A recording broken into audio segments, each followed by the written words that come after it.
The controller is still in your hand. The screen is still glowing. Outside, the sun moved from one side of the window to the other, and you didn't notice. You told yourself 5 more minutes, maybe 4 hours ago, and somehow that felt completely logical in the moment. Here's what no one says out loud. That's not laziness. That's not weakness. That's not someone throwing their life away. That is a mind doing something very specific, something very deliberate that psychology is only now beginning to fully understand. If you've ever lost an entire day to a game and then sat in the silence afterward wondering what that says about you, this video was made for you. By the end of it, you will understand not just why you play, but what it reveals about the way your mind is built, and you might never look at a loading screen the same way again. Let me paint a picture. You are somewhere around 10 years old. The world outside has expectations you can't quite meet, a classroom where your answers are wrong, a family dinner with tension you can't name, a social group with rules nobody explained to you. But then there is this other place, a place where the rules are visible, where effort is rewarded every single time, where you level up, where you are not behind, where the feedback is instant, honest, and fair. You did not choose that world because you were avoiding this one. You chose it because it was the first place that made complete sense to you. That became your blueprint, the place where competence felt real. Here's the science. Psychologists who study motivation have long studied what they call intrinsic motivation. In plain words, doing something because it genuinely rewards you from the inside, not because someone told you to. Dr. Richard Ryan at the University of Rochester spent decades mapping exactly what makes a human being feel alive and engaged. His research showed that people need 3 things: to feel capable, to feel connected, and to feel like they have a choice. Video games, almost uniquely among modern activities, deliver all 3 simultaneously.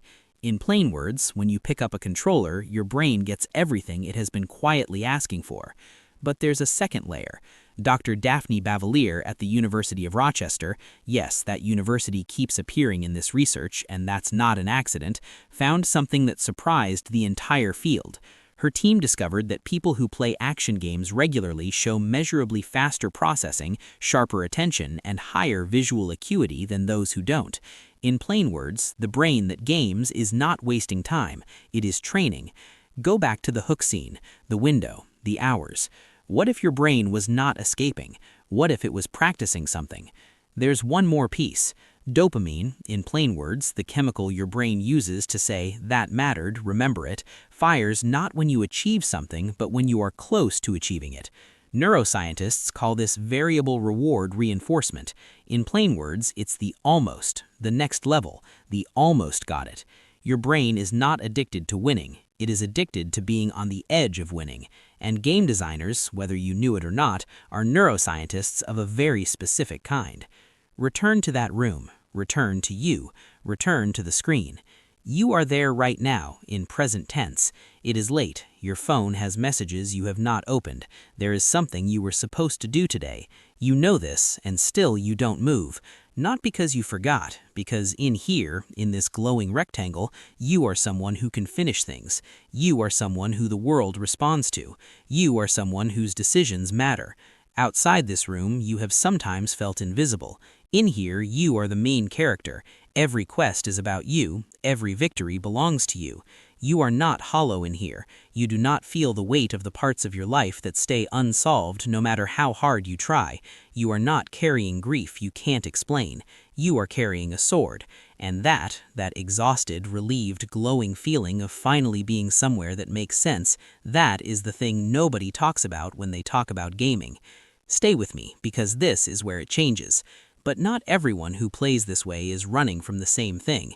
Here's the part that trips people up. Some people who spend hours in a game are processing grief they don't have words for yet. Some are rehearsing competence before they feel ready to perform it in real life. Some have social anxiety, and the game is the only place social risk feels manageable. Some are genuinely high-performing people who need decompression the way athletes need ice baths. The behavior looks identical from the outside. The hours, the screen, the controller. But the reason underneath, that varies. Ask yourself honestly, when you finally put the controller down and sit in the quiet, what is the feeling that surfaces? That feeling is the answer, and only you know what it is. You are not broken. let that land for a second. The hours you spent in those worlds were not wasted years. They were not proof of failure. They were not evidence of something wrong with your wiring. Not wasted, but invested, in a mind that needed repetition, mastery, and a place where the rules were visible. The way you play, fully, completely, without half measures, is not escapism. That is immersion. That is the same quality that makes great artists disappear into a canvas, great writers forget to eat, great athletes lose track of time on the court. You are not running away. You are running towards something your nervous system has always needed. Not broken, becoming. You deserve to understand that about yourself. You have always been enough, even on the days when the only place that felt true was inside a glowing screen at 2 in the morning. This is a place for people who think this way, who feel deeply, who need to understand themselves, who are done pretending the things that move them are shameful.